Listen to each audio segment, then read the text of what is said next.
You're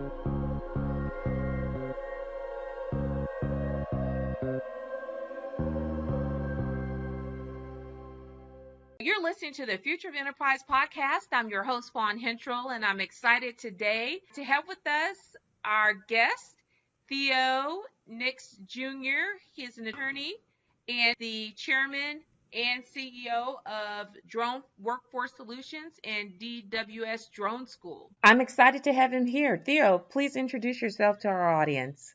Yes, great. Well, thank you so much, Fawn. Glad to be on the podcast and to talk to you about some exciting opportunities that I'm involved in. So my background is I've been an attorney for over 40 years, graduated from the legendary Howard University School of Law in Washington, D.C. I'm a second generation lawyer. My father was a lawyer as well. And I've been working in corporate America well, most of my life, but I've also been an entrepreneur for most of my career as well. And I worked for billion-dollar companies, family-owned companies, and I've worked in the nonprofit sector, and I've worked for Fortune 500 company in a $18 billion global buy space where I negotiated all kinds of deals and contracts around the world. I love being an entrepreneur and love being in the corporate world, so to speak. You have a very rich history and background. You have really been able to take what you have learned over the years to really start something in a burgeoning industry, and that is dealing with drones. One of the areas where I think there's a lot of opportunity for people who are looking to change careers, people who are looking to get into new careers. And why don't you share with our audience kind of what is it that you're seeing in terms of this new industry that's really taking shape? How is it being disruptive in the workforce? Yeah, so 5 years ago, I was walking around talking about drones and trying to educate people about what I saw clearly was going to be a major force around the world in all kinds of industries. And it was a lonely walk because the only thing most people knew about drones was that drones were used in the military to kill ISIS and Al-Qaeda. And to a large extent, that was correct. But for every military use of things, there's also a commercial civil use eventually that works its way through society. And so 5 years later, we see that drone technology is a $100 billion opportunity, according to Goldman Sachs. What was your reason for starting the school? When I worked in corporate America, and I'm going to be real honest with your listeners here, and I think most of them would agree with me anyway, but what I can boldly say is that the American middle class today is broke, and their kids are broker. We know that companies like mine, DuPont, have been for the last couple decades, these companies have been sending jobs overseas to workers to build and make things, gadgets and all of that. And they have created magnificent middle-class lifestyles for these countries. Now, we all beat up on China because China's the big elephant in the room. And of course, China has created a magnificent middle class for its citizens. But if you look at Vietnam, Cambodia, Thailand, Brazil, India, to name a few, the Asian countries have had a GDP year over year of 8%. That is huge, right? Obama said he could only get it up to about 2%, and Americans should get used to that. Right. Trump got it up to 3%, but these countries have had it at 8%.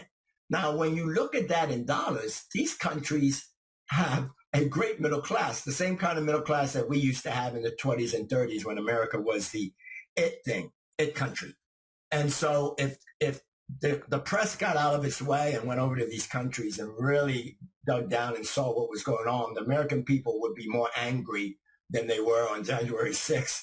And they've been angry for a long time. I think a lot of it is fear that turns to anger because the American people see what's going on. We see that when students go to college, they come out $1.7 trillion worth of debt, and they can't even pay the debt. So in my small way, what I wanted to do was to help the middle class be, I don't want to use great, right, because it's overused, but to be where they were back in the day, right? And so I think technology is where it's at.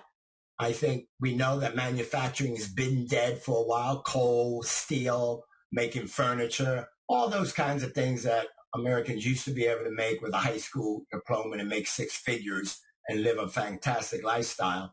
The mother would stay home.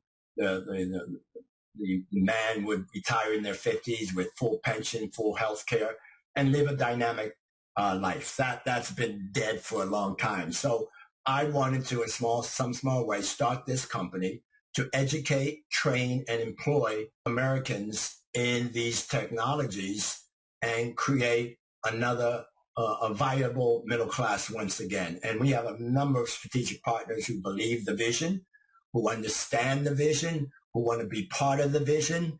And we have a lot of students who have gone through our schools and get it. And a number of them are thriving as well. And what I really like about your programs and your school is that it allows individuals who may not take traditional tracks for being high school, going to a college university, to really find another alternative, even not going to a trade school, because how can we get people to work quickly is one of the key questions that we have to be able to answer. How do we look at the future work? What does that look like? And so many people are not wanting to get into that. And that's really being seen with where the economy is today, the low enrollment in the traditional institutions, or people who have been going to these schools, taking out loans and not being able to get help with career services or really find jobs in the field that they have signed up to go to these schools and get a degree. DWS really presents another alternative for people to really get real world experience, not just the learning and education. Can you talk a little bit about your programs and really how people can get started in learning about drones or unmanned aerial systems? Yeah, and to your point, Fawn, we have a lot of training going on in America. A lot of colleges, over 4,000 universities and colleges. And when everybody comes out, they come out with their certificate of completion, their degree, and they come to companies like my old companies and say, well, here I am. I got this X degree. And we will tell them, well, that's not what we wanted. That was done 5 years ago. Didn't your college tell you that the technology or whatever it is has changed? Well, no. Now they have to get a master's or get another bachelor's degree or get some other kind of training because they come with a degree or diploma, but that's not what industry wants. And what I found was that the colleges never talk to industry. They never sit at the table and say, okay, what do you have planned in 5 years so that we can have a class for what is about to happen, not what happened 10 years ago. They don't do that. And I've been at conferences speaking on behalf of my companies, and I would be maybe the only representative from a Fortune 500 company at the table at these educational events telling them, you need to invite all of these companies to the table so that you can understand what they want. So our school is now at the table, right? We know what industry wants. We can move quickly in the space. Most colleges can't because of bureaucracy. We have 3 courses, Fawn, and we're adding every day. And the first class is our drone technology class. So it's 70 contact hours, of which 48 hours is curriculum that we have developed ourselves using FAA licensed commercial pilots who are also FAA flight instructors, and they write curriculum for the airline industry. And they are also licensed as FAA Part 107 drone pilots as well. So I would humbly say we may have one of the best drone curriculums out there. So we teach. I think for the audience, for people who may not be familiar with Part 107, because that's really, I think, a game changer, in the industry in terms of your curriculum being proprietary. Can you share with those who are new to drones, I mean, UAS, UAV, what Part 107 is?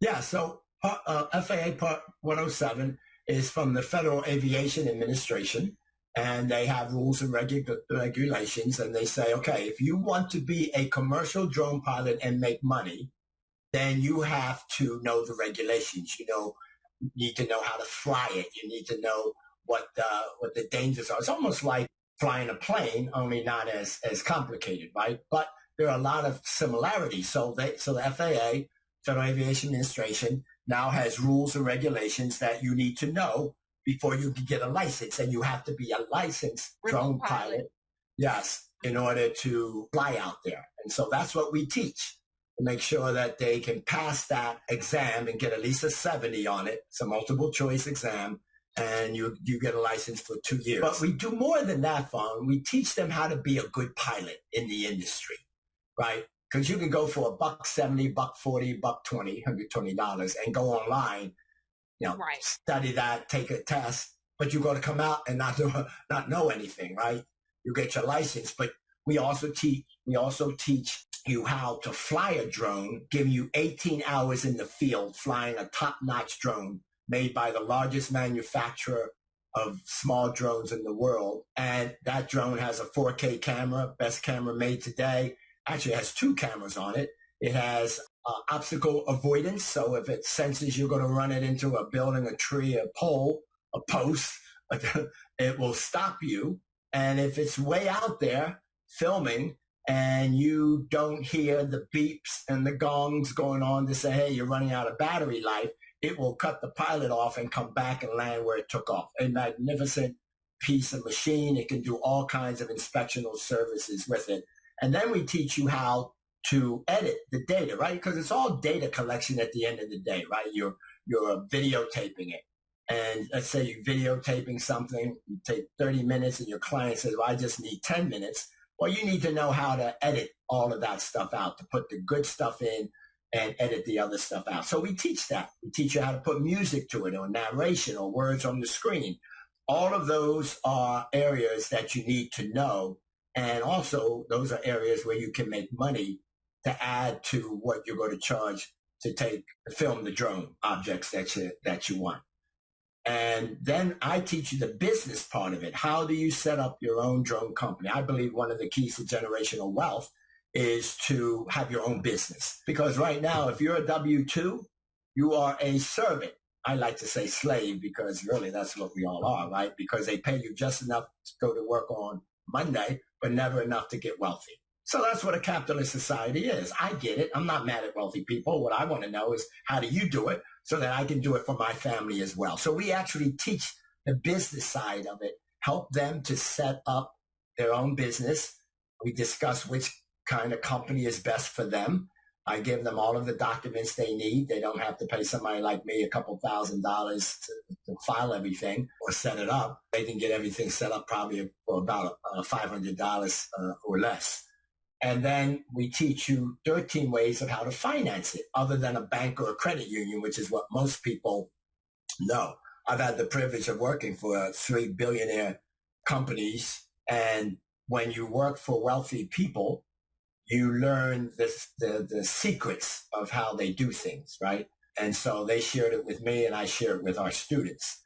13 ways to finance it. Many of these ways I've used myself. Most people have no clue about it. So you don't have to mortgage yourself, and this will help you then put it all together. That's the drone class. The virtual reality class is $1.2 trillion opportunity. And again, people don't know much about it, but it is bigger than even drone technology is.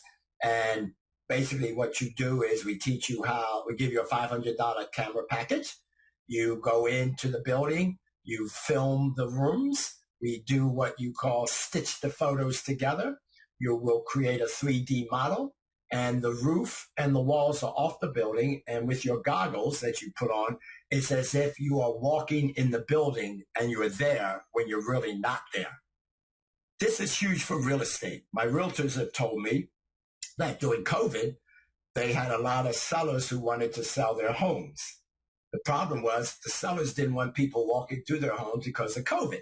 So the realtors are saying, well, how do I sell your home? Because people got to see it. Well, if they hired my graduates, they would then go on into the house, do it virtually, put it on their website, and the people could have downloaded it and walked through the house as if they were there. So we have all of the evidence to show the proof of these technologies and the money that can be made in them. I lay out the different money makers in some of the industries, and two of our graduates who only have a high school diploma, they were making six figures with a high school diploma, no college. So this is for those people who can't afford college, don't want to go to college, don't know whether they want to do. It's great for them and great for young folks, right? Because they're gamers. And so we have a couple initiatives which we can speak about. And then the last class is our agriculture class. So agriculture is huge. Feeding the world today is more and more difficult, and we're losing the battle to feed people. People go to bed hungry every day around the world, including in the United States, as quiet as it's kept. And we're losing the battle because we have too many people on the earth. We used to have plagues that wiped out millions of people, but because of vaccines and pharmaceuticals, we can keep people here much longer, really longer than their body can stand to be here, right? Their body basically wears out. Right. So there's a pressure point on the agriculture community. So we are working with our strategic partners to create what we call data analytics for the ag industry using drones. If we can increase crop yield 4 to 15% year over year, depending on the crop, that's a game changer globally. It is.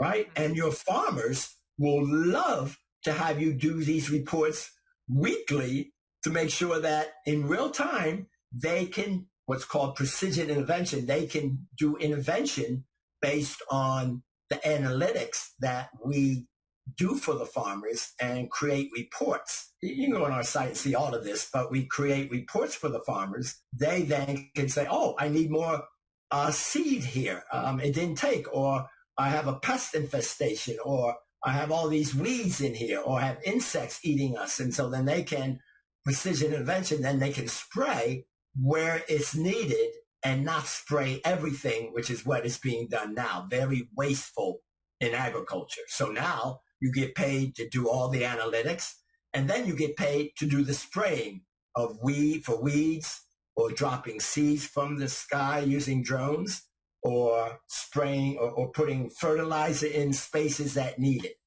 Very big opportunity there to do that. So those are our three beginnings classes for those who are already in the field and want to take their career to the next level. Yes. And so I think with your three programs that you offer today, one sounds like with the Part 107, for everyone that's listening, that you have an introductory course that people can take, some with more extended hours, the 70 hours, or boot camp. And for those who want to in and get it done fairly quickly so that they can take their Part 107 and get their certification to be a remote pilot.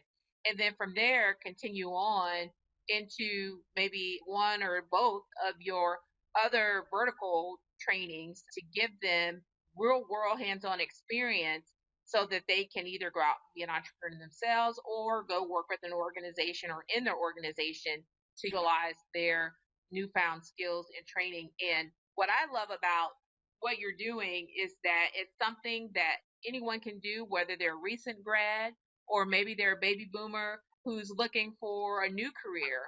Your school really addresses everyone, and it gives them an opportunity to upskill or reskill. And one of the things that you mentioned was around generational wealth, and being an entrepreneur positions people to be able to become independent or have an ability to create wealth for themselves and their families. And one of the things that people may or may not be aware, because it is such a burgeoning industry, is that financially the operators are making more than definitely more than the living wage for most states. So even people who may be lower income or lower socioeconomic backgrounds, this gives everyone a level playing field. And can you talk a little bit about just kind of what you're seeing compensation wise that people are earning? Yes, yes. So on my website, I do an informational video and I lay it all out. So let's take cell towers. We know that the country is going to 5G, right? So there are about 1 million cell towers around the country. Most people don't even look up and see them. But once you become a drone operator, you'll know where they all are, right? So cell towers, the owners of cell towers, Comcast, DirecTV, some of the private owners, need to know before they put satellites on the cell towers for 5G, they need to inspect their cell towers to see, well, what's on our cell towers? It's been decades since we've had them up. What do we have on them? Some cell towers still have 2G on them. Some cell towers are inundated with bird nests, eagle nests, for example. And so now the industry wants to hire drone operators to inspect the cell towers. They didn't have enough. They don't have enough inspectors for that. So they called our school and said, hey, listen, we know that you have a training program. Would some of your graduates be interested in doing cell tower inspections? So we worked with a company that had a big contract to get involved with inspections of 25,000 cell towers to start in the Northeast. So these cell tower operators were making between $65 and $135 per cell tower. They do an average of 5 cell towers a day. Now, when you do the math between 65 and 125, that's big money. Some of the operators were doing as many as 12 a weekday, and that's 6 figures right there because they learn how to do it quickly and more efficiently. So that's one area of opportunity. Another low-hanging fruit is in real estate. So the average cost to do a house charged to a realtor is between $300 and $350. If you take $300 for about an hour and a half worth of work a day, that's about $78,000 or so. If you did 2 houses a day for about 3 hours worth of work, do nothing else after that every weekday, that's about 44,000, something like that. So a lot of these industries that I lay out for opportunities are in the 6 figures. And so in our school in Delaware, where we're approved by the Delaware Department of Education, Jersey, Georgia, Tennessee, Illinois, all of our school, we're approved to operate in all of these states. We're also opening up 2 schools in Kenya, Africa. Those of you who want to travel the world, see the world, make a ton of money on the way, this may be an opportunity for you. That's great. So for people who are actually looking for careers, new careers, like I said, upskilling, reskilling, how does DWS partner with institutions? What ways do you guys work with colleges and universities, or you can work with them? Yeah, so it's really interesting about colleges and universities. I teach generational wealth classes. I have CDs and tapes and booklets and all that. And I've done some research on colleges and universities. Before COVID, colleges and universities, there are about 4,000 of them, all are competing for the same student. They don't want to share. They don't want to partner. They don't want to collaborate. They all want to own the space. And so they didn't want to talk to us because they're like, we can do it ourselves. The problem they found was that they could not move fast enough in the technology to be viable. After COVID, people started looking at colleges very differently. They're like, well, why should I pay $12,000 a year for room and board? What is college really doing for me? Why should I come out of debt 6 figures and I have to live at home for 10 years because I can't even afford to pay the student loan? So now colleges are in trouble. as quiet as it's kept. And so now they're looking at other ways to bring money in. And they're tied to old methodologies, old professors, old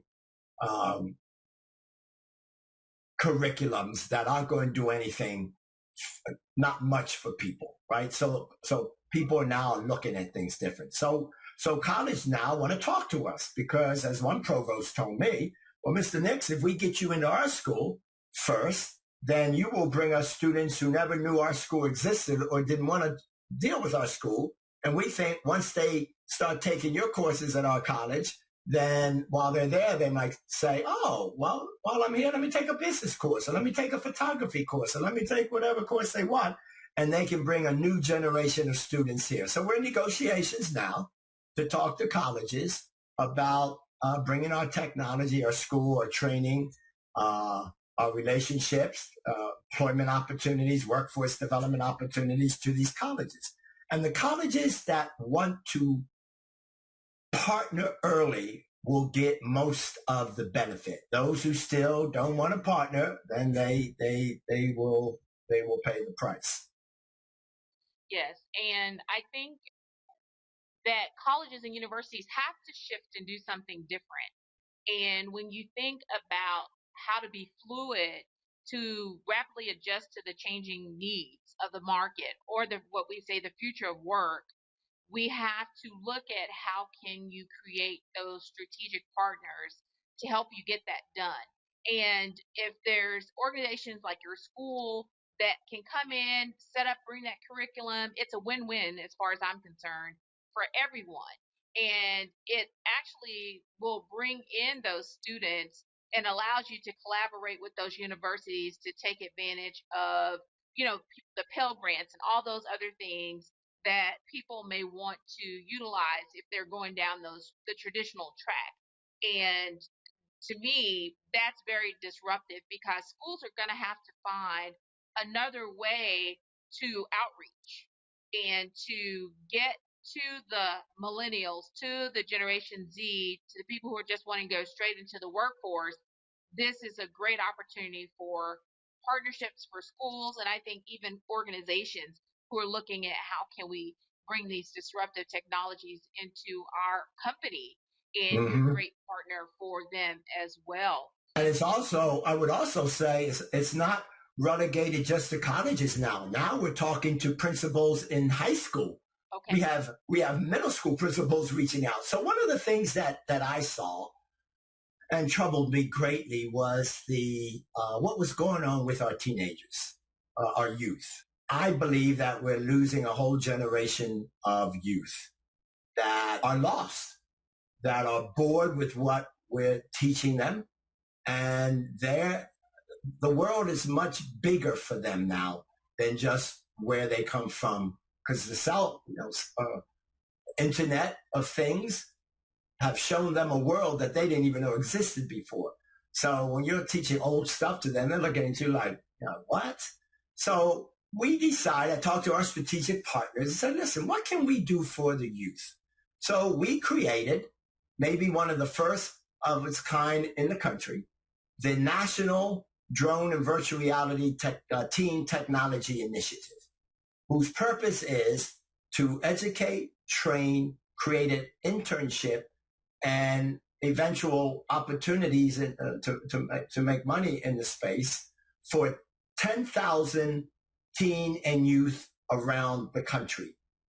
From 16 years old, which is what the FAA, Federal Aviation Administration, says is the minimum age to get your license, 16, all the way up to 26 for this initiative. We went to the mayor in Wilmington, Delaware, who has record shootings and killings among our urban teens, and he jumped all over it and financed 10 urban kids from Wilmington in drone technology and 10 in virtual reality technology.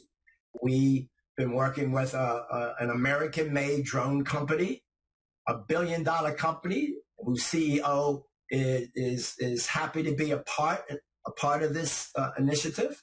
And when we went around to the city of Wilmington, to the schools, and presented this, and sometimes in PowerPoint, We brought our drones. Just stood in the cafeteria. It was like moth to a light, Fawn. Kids just ate this up. They were all over the drones. Oh. So fast forward, the mayor wanted 20. We have 500 kids from Wilmington alone, well, Newcastle County alone, Delaware, on the waiting list for these technologies. The principal was shocked, the caseworkers were shocked, the coaches were shocked, I was shocked, and parents had been calling us saying that they had not seen their kids so excited about anything since they became a teenager, and the team was telling their parent, "You call DWS Drone School and see if we got accepted." So we're now working with other strategic partners to try to expand on this quickly, because we now know we have something special here, and the kids want in. When we talk about that, and being in the HR talent management space, I always say, how do we build these career pathways? What does that look like? And it doesn't start when the person is in college. It doesn't even start their senior year. It starts really in middle school, getting these students exposed to the industry. And just as simple as some of the things that you're doing with your initiative exposes these students and then gives them real world experience, because they're getting to film the different sporting events and maybe share with the audience like what types of things the students are able to do as they're coming through the program. Yeah. So now drones are moving from being an operator, learning how to fly, to coding the drone, that the software allows you to code the drone into what you want the drone to do, and the drone does it while you have a soda watching it, take the films, take the photos, and then come back and give the work to you. There's so much work that they can do. The problem is we don't have enough highly trained drone or virtual reality operators. We have people with licenses, but that just having a license doesn't mean you're going to be a good drone operator. So you can go online, get a quick license, but what we're finding is, people have to come to our school because they don't have the rest of the package.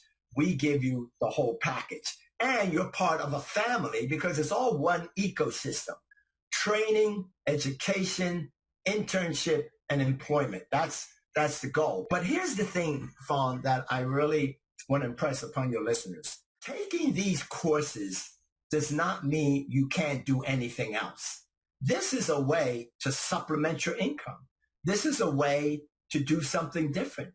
This is a way to make a transformational difference in your community, where before you're just pushing papers or working for somebody, for a job. And so you control your own destiny. You control your own fate. One of the keys for generational wealth creation is that you're not exchanging hours for dollars. Everybody who does that, most folks will never get wealthy, right? Because you don't get paid unless you work. And if you don't work, you don't get paid. So you have to, slug to work day after day for 40 years to get paid.